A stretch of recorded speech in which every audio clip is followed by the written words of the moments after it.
Civil కోర్టులో judicial పరిధిని సమీక్షించాలని కావలి MLA Daggumati Venkatakrishna Reddy అన్నారు.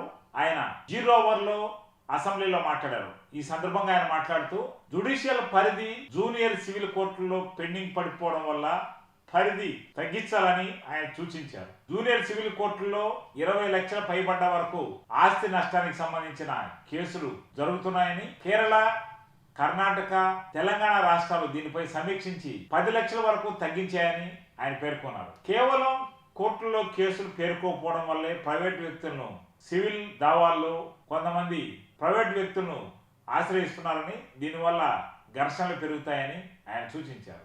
కృష్ణారెడ్డి గారు, కావలి ఎమ్మెల్యే గారు. ధన్యవాదాలు అధ్యక్ష. నేను న్యాయశాఖ పరమైనటువంటి ప్రశ్నలకి అడుగుతున్నాను అధ్యక్ష. Andhra Pradesh civil judge court act 1972 ప్రకారం పెక్యునరీ జ్యూడిసెక్షన్ అనేది ఉంటుంది అధ్యక్ష. సివిల్ కోర్టులో ఎంత వాల్యూ వరకు కేసులు తీసుకోవాలి, సీనియర్ సివిల్ జడ్జి కోర్టుల దగ్గర ఎంత వాల్యూ తీసుకోవాలనేది ఒకటి ఉంటుంది అధ్యక్ష.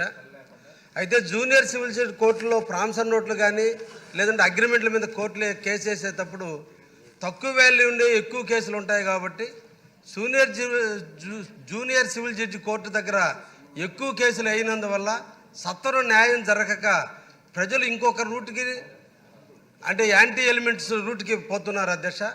అందుకని ఈ పెక్యునరీ జ్యూడిసెక్షన్ యాక్ట్లో 20 లక్షల రూపాయల వరకు ఉన్నటువంటి వాల్యూని అన్ని రాష్ట్రాలు తగ్గించినాయి అధ్యక్ష. కేరళ ఈరోజు 10 లక్షలకే తగ్గించింది. కర్ణాటక పక్కన ఉన్న కర్ణాటక కూడా 10 లక్షలకే తగ్గించింది.